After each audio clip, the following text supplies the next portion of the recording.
Ang mabuting balita ng Panginoon ayon kay San Marcos.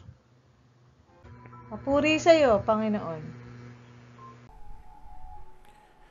Noong panahong iyon, sinabi ni Jesus sa kanyang mga alagad, "Mag-ingat kayo at maging handa sapagkat hindi ninyo alam kung kailan ang takdang oras.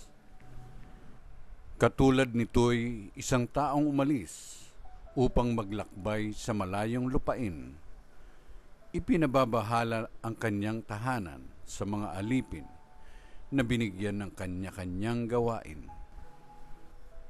At inuutusan ang bantay pinto na maging laging handa sa kanyang pagdating.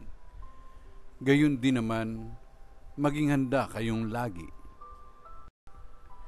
Sapagkat hindi ninyo alam kung kailan darating ang puno ng sambahayan, maaaring sa pagdilim, sa hating gabi, sa madaling araw, o kaya'y sa umaga.